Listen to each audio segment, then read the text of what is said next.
Uang hasil riba boleh nggak dipakai untuk membantu tetangga yang kesusahan? Khilaf para ulama. Syekh Utsaimin pendapatnya nggak boleh sama sekali untuk apa-apa, dibuang ke laut. Kenapa? Karena berdasarkan firman Allah, وَذَرُوا مَا بَقِيَ مِنَ الرِّبَا, tinggalkan yang tersisa dari riba. Allah mengatakan tinggalkan. Kata Syekh Utsaimin, kalaulah itu boleh digunakan, Allah pasti akan mengatakan pakai untuk ini, pakai untuk itu. Tapi ketika Allah mengatakan tinggalkan, ya udah tinggalkan. Syekh bin Baz mengatakan boleh kalau itu untuk keperluan umum, WC umum, jalan umum, selama itu bukan untuk keperluan pribadi. Sementara Syekh Jibrin boleh untuk orang miskin, fakir miskin, orang susah, dikiaskan kepada harta haram yang lain. Ya, Allahu a'lam. Kalau antum mengambil pendapat Syekh Utsaimin lebih berhati-hati. Ya. Sebetulnya menggerakkan jari ketika sholat itu, jari tetap lurus, tetapi gerakannya seperti getar atau naik turun ya.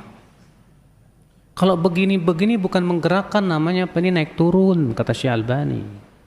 Hadza laisa harroka, ini bukan harroka ini. Ini namanya naik turun. Harroka itu begini, kata Syekh Albani. Syekh Albani yang menjelaskan begitu. Ya, harroka itu begini. Maka kalau seperti ini, akhi, pertama ini bukan mengharroka, kata beliau. Yang kedua, ini tidak sesuai dengan tumak ninah. Disuruh tenang. Ya.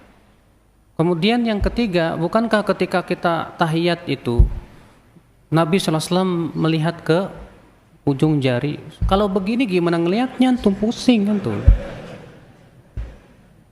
Ya. Makanya cukup sedikit saja begitu. Ini harroka yuharriku. Dari kata harroka artinya dia menggerakkan berulang-ulang terus seperti itu. Iya.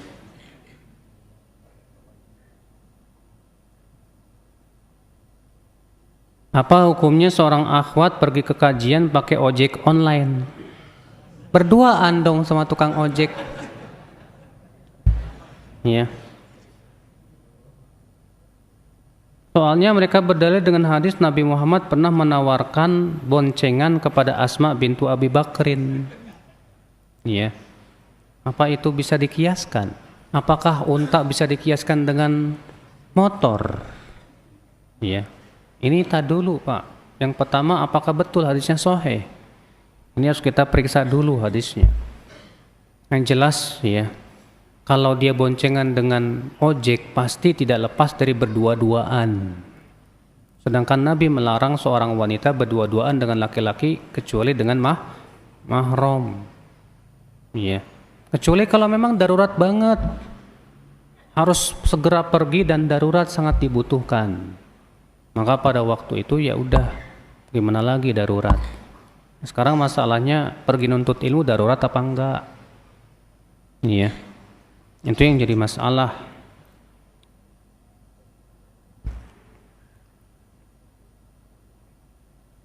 Seberapa kuat dalil untuk memakai tutup kepala bagi laki-laki saat sholat, Ustadz? Karena anak kesel, sholat minta di depan tapinya nggak pakai peci. Rasulullah, kata Syekh Albani, tidak pernah sekalipun sholat dalam keadaan mahsurur ra's. Rasulullah tidak pernah sekalipun sholat dalam keadaan rambutnya terbuka. Jadi kata beliau, itu menunjukkan bahwa sangat ditekankan sunnah yang muakkadah, sunnah yang sangat ditekankan untuk memakai penutup kepala di saat sholat. Memang tidak wajib, tapi hukumnya apa? Sunnah, sunnahnya yang ditekankan lagi. Ya. Kata para ulama, orang yang terbiasa meninggalkan sunnah muakkadah, maka ini orang tercela. Ini orang yang jatuh ke persaksiannya. Imam Ahmad pernah ditanya tentang orang yang suka meninggalkan sholat witir. Kata Imam Ahmad, dzaka rajulun su, itu orang buruk. Ya, padahal salat witir hukumnya apa? Sunnah muakkadah. Makanya orang yang selalu meninggalkan sunnah muakkadah itu nggak bagus, Pak. Iya. Jadi bagusnya pakai peci aja, ngikutin sunnah Rasul Shallallahu Alaihi Wasallam. Apakah pahala yang diterima oleh pembantu rumah tangga sama saja 2 kali ya Ustadz? Seperti halnya budak? Ya enggak lah. Kalau budak kan nggak digaji, Mas. Budak itu harta majikan dan milik majikan, makanya budak bisa diperjualbelikan. Sedangkan pembantu itu kerja namanya. Iya. Maka kalau dia bekerja dengan baik, dengan amanah, diberikan pahala ya oleh Allah Subhanahu wa taala. Bolehkah kita datang ke tempat hajatan atau pesta perkawinan padahal mempelai wanita sudah hamil duluan? Bagaimana ini Ustadz? Boleh datang enggak ya? Baiknya enggak. Untuk memberikan peringatan. Ya. Karena itu sudah maksiat. Imam Ahmad pendapatnya mengatakan perkawinannya enggak sah. Siapa wanita yang sudah hamil kemudian nikah, kata Imam Ahmad enggak sah. Sampai terpenuhi 2 syarat. Syarat yang pertama istibro. Sudah lahir, sudah bersih. Syarat yang kedua taubat. Kalau terpenuhi 2 ini, boleh dia menikah. Kalau belum, tidak boleh. Iya. Sementara Imam Syafi'i mengatakan boleh. Akan tetapi, ya, pendapat yang paling kuat dalam hal ini, wallahu a'lam, pendapat Imam Ahmad ini pendapat jumhur. Maka yang hati-hati sih baiknya kita nggak usah datang. Kenapa? Untuk memberikan apa? Peringatan kepada dia. Ya, bahwa ini sepertinya tidak bagus, tidak baik.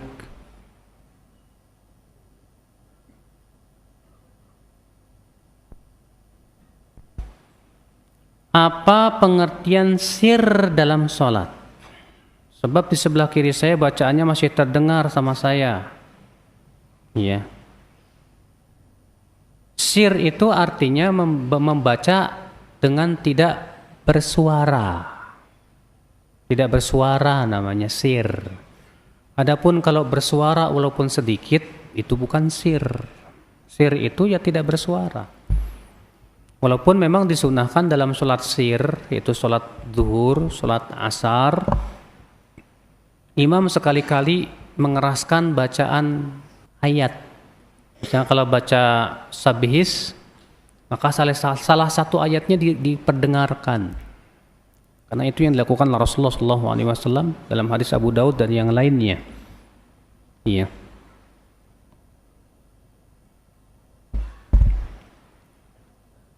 Bolehkah niat mandi wajib atau junub disatukan dengan mandi Jumat? Ikhtilaf. Jumhur ulama dan ini pendapat imam yang 4 mengatakan boleh. Iya. Dalilnya hadis innamal a'malu bin niyat. Innamal a'malu bin niyah. Sesungguhnya amal-amal dengan niat. Berarti kata mereka ini menunjukkan kalau ada beberapa amal dalam satu niat sudah cukup. Ya. Yang kedua dikarenakan mandi wajib dan mandi Jumat itu tujuannya sama. Itu dalam rangka bersuci dan mensucikan diri. Sehingga sudah cukup dan sudah terhasilkan seperti itu. Sementara sebagian ulama mengatakan tidak. Ini pendapat Ibnu Hazm. Ya. Di antara dalilnya hadis Qatadah, seorang sahabat Nabi. Qatadah melihat seorang anaknya itu mandi. Kemudian Qatadah bertanya, "Nak, kamu mandi apa?" "Saya mandi junub." "Kamu enggak mandi Jumat?" "Enggak." "Mandi lagi sekali lagi." Iya. Namun kata Syekh masyhur, hadis ini tidak bisa dijadikan dalil untuk menggabungkan 2 niat. Kenapa? Karena anaknya Qatadah ini mandinya satu niat. Niat apa? Junub saja, tapi tidak ada niat mandi Jumat. Makanya disuruh lagi untuk mandi Jumat. Kalaulah niatnya 2 mandi Jumat sekaligus mandi junub, maka itu sudah mencukupi. Dan ini pendapat jumhur dan itu yang paling kuat, wallahu a'lam.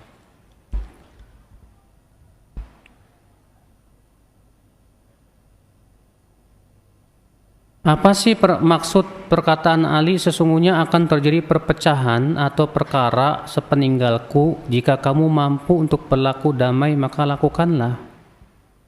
Hah? Ini riwayat siapa ya? Nanti kita lihat dulu. Ya, itu riwayat siapa itu? Dan terjemahannya benar apa enggak? Bagaimana apabila kita sholat di belakang imam yang membaca doa kunut ketika sholat subuh, Ustaz? Lebih baik mengikuti atau tidak? Ikhtilaf. Kebanyakan ulama yang mengatakan tidak disyariatkan kunut mengatakan tetap ikut kunut.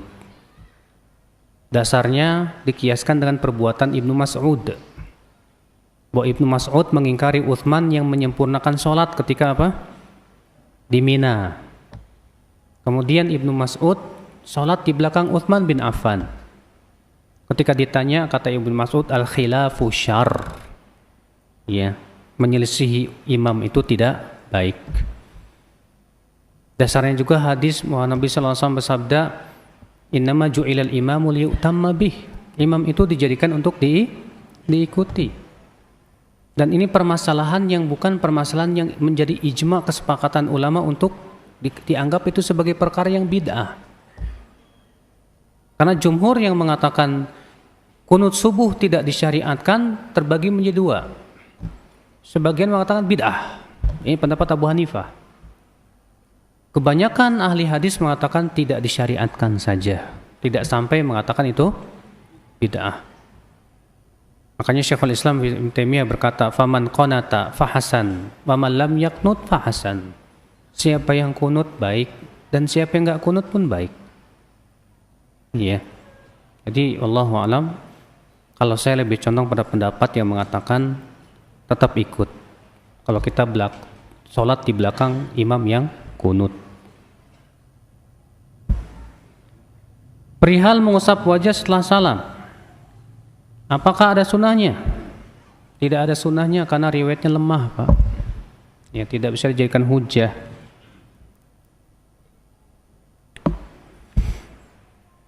Bagaimana cara kita mengeluarkan rasa iri dan dengki dari hati kita, Ustadz? Kalau kita iri dan dengki sama seseorang, pertama doakan orang itu. Kalau kita misalnya dengki sama orang, langsung doakan, ya Allah berkahi dia, ya Allah ampuni dia, ya Allah rahmati dia. Yang kedua, kirim hadiah buat dia. Tapi isinya bukan ini ya, bukan mercon, bukan. Ya, kirim hadiah buat dia. Insya Allah dengan cara seperti itu apa? Hilang. Makanya Nabi bersabda, tahadau tahabu. Saling memberi hadiahlah, niscaya akan saling mencintai. Ana sudah lama memperhatikan unta. Waduh, berapa tahun tuh memperhatikan unta? Ternyata sujud kita pas seperti unta. Posisi telapak kaki waktu sujud dalam hadis sahih direnggangkan jari kaki dan dirapatkan tumitnya. Tapi kita merapatkan semuanya. Pak, saya mau tanya sama antum yang memperhatikan pemerhati unta ini. Siapa ini pemerhati unta ini? Lututnya unta ada di mana? Di depan apa di belakang? Lututnya unta di depan atau belakang? Hah? Saya mau tanya, lututnya unta di mana? Di belakang, kata siapa? Yang namanya lutut itu kalau ke depan, kalau ke belakang bukan lutut namanya. Dalam bahasa Arab, Pak, lutut itu namanya rukbah. Dan rukbahnya unta adanya di depan. Sedangkan belakangnya unta itu bukan rukbah tapi syathnah namanya, bahasa Arabnya. Sementara dalam hadis itu hendaklah ia meletakkan tangannya sebelum dua lututnya. Kenapa? Karena unta lutut dulu, karena unta nggak punya tangan. Ketika unta turun depannya dulu kan, berarti kan yang dulu kan apa? Lutut, rukbahnya. Maka orang yang turun lututnya dulu ya kayak unta. Iya. Maka perhatikan itu, wahai pemerhati unta. Iya. Pahami lutut secara bahasa Arab. Karena unta itu adanya di Arab. Antum paham bahasa Arab dulu kalau gitu. Iya.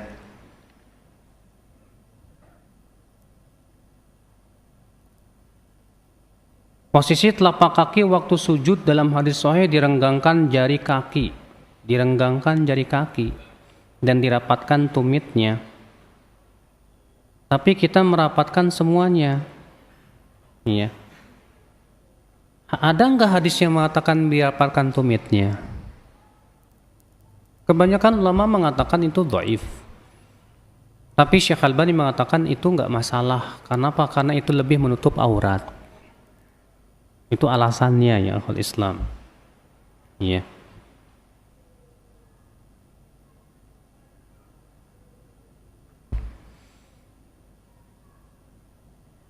Mohon nasihat tentang adab-adab ketika berada di majlis taklim. Pertama, jangan ngobrol, nggak boleh, ya. Yang kedua, jangan tidur, ngantuk, tuh bukan adab penuntut ilmu. Yang ketiga, jangan nyender, ya. Itu disebutkan oleh Al-Imam Ibnu Jama'ah. Ya, dalam kitab Tadhkiratus Sami wal Mutakallim tentang adab-adab penuntut ilmu. Kemudian perhatikan baik-baik. Sebutkan dalam hadis Anas, wa dahulu para sahabat ketika duduk di majlis ta'lim Rasulullah, ka'anna ala ru'usihim at-tayr. Seakan-akan di atas kepala mereka ada hinggap burung. Saking khusyuknya mereka mendengarkan apa? Penjelasan Rasulullah sallallahu alaihi wasallam. Kemudian yang keempat, catat. Kenapa? Kata para ulama, qayyidul ilma bil kitabah. Ikat ilmu dengan catatan. Kecuali kalau antum kayak Imam Bukhari hafalannya. Iya. Masalahnya kita ini hafalan sering error. Udah gitu kalau ngaji nggak pernah bawa catatan. Cuma dengerin aja. Itu pun juga kuatnya 15 menit. Lama-lama 5 watt, Pak. Ya. Udah begitu ngedengerin ustadznya samar-samar. Pas keluar ngomong, kata ustadz anu begini, padahal enggak. Nah kan bahaya sekali. Ya. Nah ini perhatikan ya akhi. Masalah adab menuntut ilmu itu penting, terutama dalam majlis taklim ya. Dulu saya pernah mendatangi dukun untuk bertanya suatu masalah. Dan saya mengikuti perintah dukun tersebut. Sekarang saya sangat menyesalinya. Apa perlu saya syahadat ulang? Ya enggak lah. Kalau antum dulu kan enggak tahu. Kalau enggak tahu ya udah insya Allah dimaafkan. Sekarang udah tahu, menyesal, alhamdulillah. Segera taubat kepada Allah, minta ampun dan jangan ulangi lagi. Sebagian orang ada yang ketika tasyahud mengangkat jarinya ketika bacaan syahadat. Sedangkan kita biasa mengangkat jari telunjuk kita dari awal tasyahud. Manakah yang benar?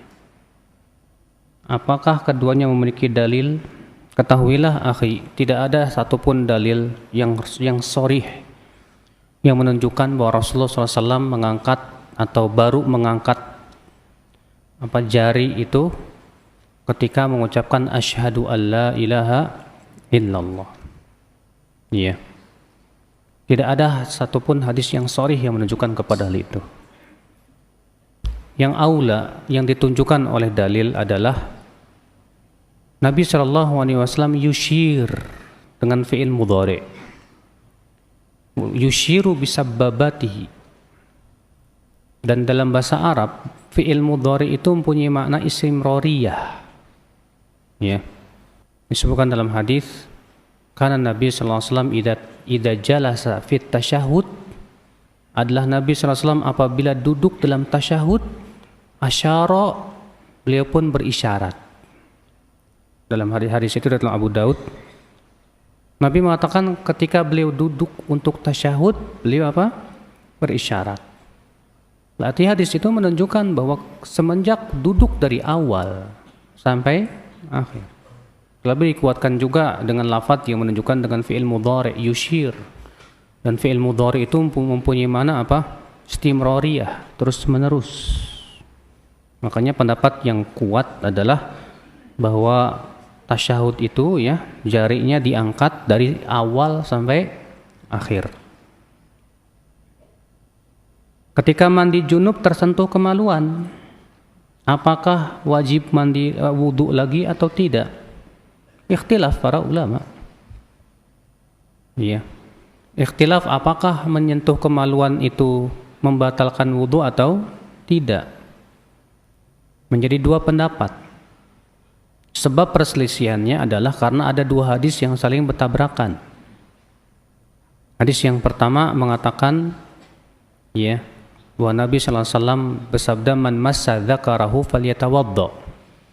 Barang siapa yang memegang kemaluannya, hendaklah dia berwudu. Sementara dalam hadis yang lain, Rasulullah SAW ditanya oleh seorang ya sahabat, bagaimana kalau aku memegang kemaluanku? Kata Rasulullah, innama huwa bid'atum minka. Ya. Kata Rasulullah, itu hanyalah bagian dari tubuhmu. Artinya isyarat bahwasanya karena itu cuma bagian dari tubuhmu, ya udah nggak perlu wudu lagi gitu. Sebagaimana kalau kita megang tangan, megang paha, megang kepala, cuma bagian tubuh. Nah, terjadi perselisihan para ulama. Sebagian ulama mengambil langkah apa? Langkah mengkompromikan. Sebagian ulama lagi mengambil langkah mentarjih. Mereka yang mengambil langkah pengkompromian berbeda pendapat bagaimana tata cara mengkompromikannya, Pak. Sebagian ulama seperti Imam Malik berkata, kalau memegang kemaluan itu dengan syahwat batal. Adapun kalau memegangnya tidak dengan syahwat tidak batal. Kenapa? Karena Nabi mengatakan di situ sesungguhnya ia hanyalah bagian dari apa? Tubuhmu.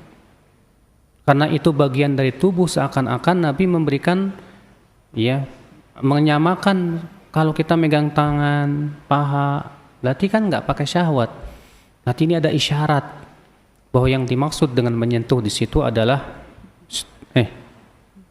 jangan ini, jangan ngobrol. Iya. Jadi kalau hadis itu memberikan isyarat kata Imam Malik ya bahwa itu menunjukkan kalau memegang dengan syahwat batal. Kalau tidak dengan syahwat apa? Tidak batal. Akan tetapi akhi, pendapat ini saya kurang serek. Kenapa? Karena batasan syahwat ini sulit, akhi. Kalau misalnya antum megang tangan antum dengan syahwat, batal nggak? Iya. Kalau antum habis wudu kemudian melihat wanita dengan syahwat, batal nggak? Ini kan ada dalilnya semuanya. Makanya untuk dikatakan batasan syahwat sulit sekali ya. Kalau antum mencium istri antum dengan syahwat batal nggak? Kalau memang keluar madhi, la syak tidak ragu lagi batal. Tapi masalahnya kalau nggak keluar madhi, iya. Ini pendapat Imam Malik. Sementara Syekhul Islam Taimiyah berpendapat cara mengkompromikannya adalah bahwa hadis-hadis yang memerintahkan untuk berwudu dibawa kepada sunnah, dan hadis yang menyebutkan tentang tidak perlu berwudu menunjukkan boleh, karena kaidah usul fikih mengatakan ya apabila suatu dalil memberikan perintah, ada dalil lain yang memalingkan dari wajib kepada sunnah, maka dipalingkanlah makna wajib kepada sunnah. Maka dari itu kata Syekhul Islam, perintah untuk berwudu dibawa kepada sunnah saja. Iya. Nah ini pendapat ulama yang mengkompromikan. Sementara sebagian ulama lebih mengambil mentarjih. Dan ini ada dua pendapat juga. Pendapat yang pertama pendapat Ali ibn Madini, guru Imam Bukhari, di mana menurut beliau hadis yang menyebutkan tidak batal lebih kuat daripada hadis yang mengatakan batal. Ini pendapat gurunya Imam Bukhari, itu Ali ibn Madini. Sementara sebagian ulama mengatakan hadis yang mengatakan batal lebih kuat. Yang kedua, dari sisi penanggalan sejarah, hadis yang mengatakan batal itu lebih belakangan. Sementara hadis yang mengatakan tidak batal duluan. Sehingga ada kemungkinan besar itu sudah dihapus. Dan ini pendapat yang dibela oleh Ibnu Qayyim rahimahullah. Bahkan beliau membawakan 10 alasan mengapa lebih menguatkan hadis memegang kemaluan itu batal. Namun Allahu a'lam, dalam hal ini saya condong kepada pendapat Syekhul Islam Taimiyah rahimahullah, karena dua-duanya hadisnya bisa diterima, ya. Maka tentu mengkompromikan hadis itu lebih baik. Maka kita katakan bahwa perintah untuk berwudu itu hukumnya apa? Sunnah. Ya.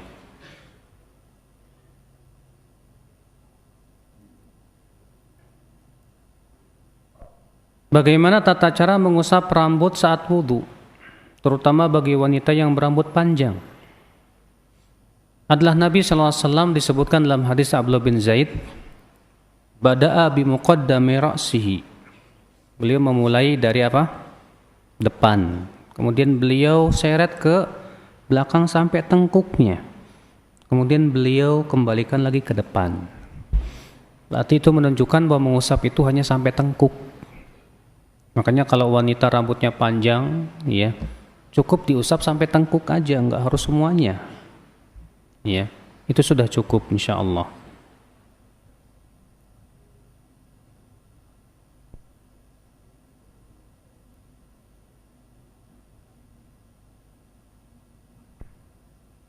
Berikan kepada kami nasihat agar kami tidak terombang-ambing di tengah informasi yang penuh dengan fitnah dan syubhat, khususnya melalui media-media sosial. Nasihatnya jangan sibukin dengan media sosial, Pak. Namanya juga sok sial. Iya. Jadi udah nggak usahlah kita ngikutin media-media kayak gituan. Yang kedua, kalau antum punya Facebook dan di situ antum memfollow atau mengikuti orang yang selalu bikin fitnah, langsung unfollow. Ya, kalau ada orang yang selalu men-share fitnah, berita-berita yang bikin panas, udah langsung antum berhenti ikuti dia, selesai. Antum fokuskan dengan ikuti orang-orang yang share-nya ilmu, kajian. Ini yang kita butuhkan. Iya. Karena berita-berita sekarang itu kita lihat terkadang Masya Allah, Pak, kebanyakan hoax.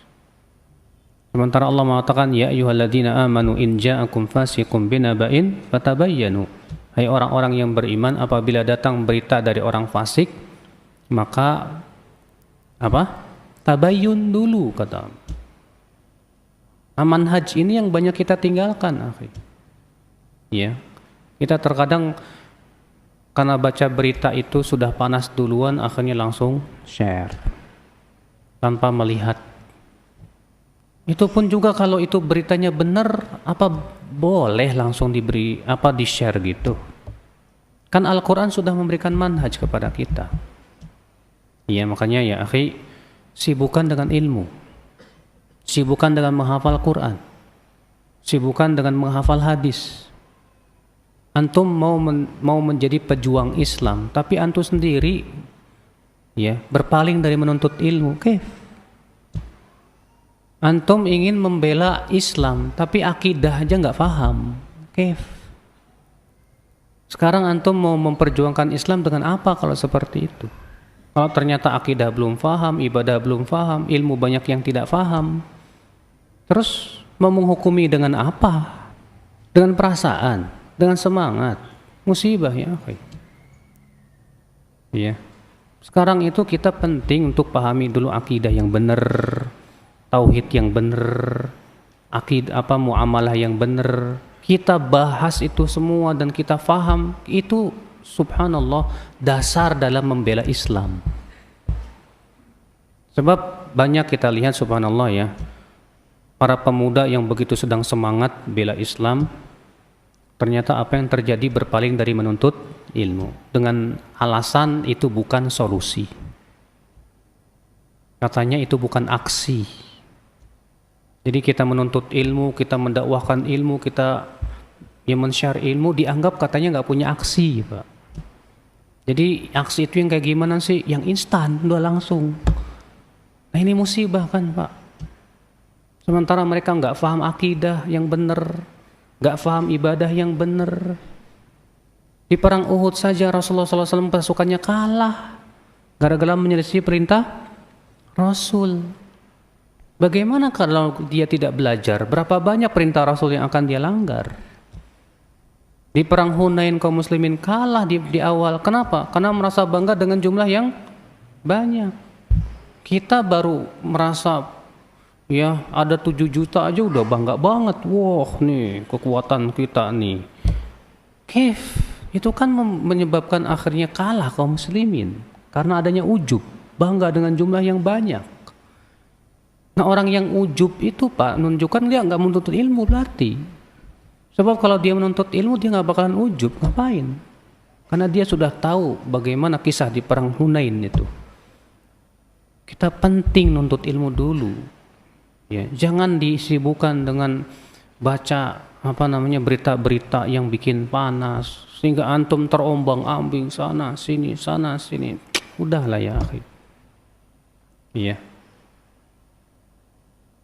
Para nabi manhajnya apa? Dakwah bukan? Dakwah. Nabi Nuh berapa tahun berdakwah? 950 tahun. Kita sudah berapa lama berdakwah?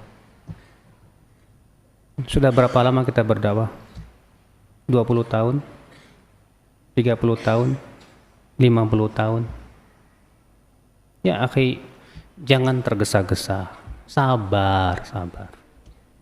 Setiap kita harus mau berdakwah. Setiap kita harus mau mengajak manusia supaya benar. Luruskan dulu akidah mereka. Luruskan dulu ibadah mereka. Fahamkan dulu ya akhi. Ini tugas kita yang terberat, Pak. Iya. Maka ingat, jangan sekali-kali terpancing oleh berita-berita seperti itu. Seorang penuntut ilmu yang mudah terpancing dengan berita seperti itu tandanya ilmunya masih sangat dangkal. Iya. Karena penuntut ilmu yang faham tentang manhajul anbiya, seorang penuntut ilmu yang kokoh keilmuannya, dia tidak akan terombang-ambing insyaallah. Ya, paham dia duabit syariah, batasan-batasan syariat dan kaidah-kaidahnya dia paham. Bolehkah membaca bismillah di dalam kamar mandi yang ada WC-nya ketika berwudu? Jawabnya boleh. Iya. Syekh bin Baz mengatakan boleh. Alasannya kenapa? Karena membaca bismillah di dalam wudu itu sangat urgen. Bahkan sebagian ulama mengatakan itu hukumnya rukun. Nabi bersabda, la salata liman lam wudu'a lahu, wala wudu'a liman lam yadhkurismallah alaih. Tidak sah salat bagi orang yang tidak berwudu. Dan tidak sah wudu bagi orang yang tidak membaca bismillah. Sehingga atas dasar itu sebagian ulama mengatakan tidak sah wudu bagi mereka yang tidak baca bismillah. Maka kalau dia baca bismillah, dia berwudu di kamar mandi, tetap harus dibaca. Iya.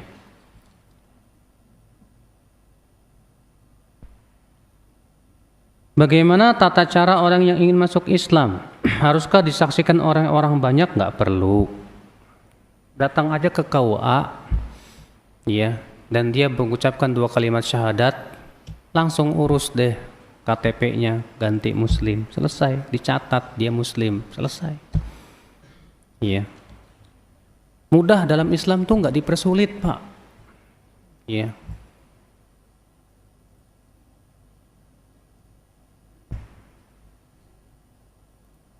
Betulkah jika khatib melupakan rukun khutbah Jumat, maka sholat Jumat kita tidak sah? Ini pendapat siapa?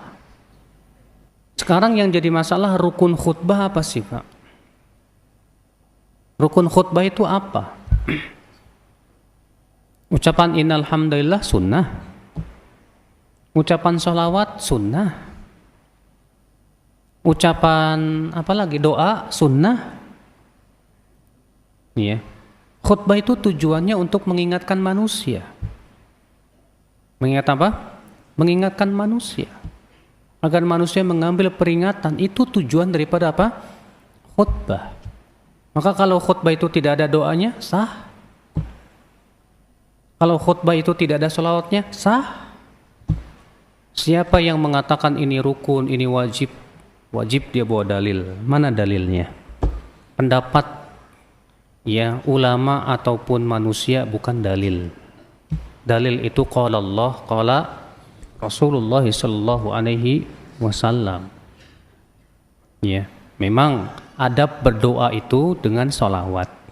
Rasulullah sabda kullu du'ain mahjubun hatta yusalla ala nabi sallallahu alaihi wasallam. Setiap doa itu terhalang kata Rasulullah sampai diucapkan salawat untuk Rasulullah sallallahu alaihi wasallam. Ya. Adapun yang di sebagian orang mensyaratkan rukun khutbah ini mana dalilnya? Ini butuh dalil ya, akhi. Semua butuh dalil. Baiklah, saya kira cukup sampai di sini.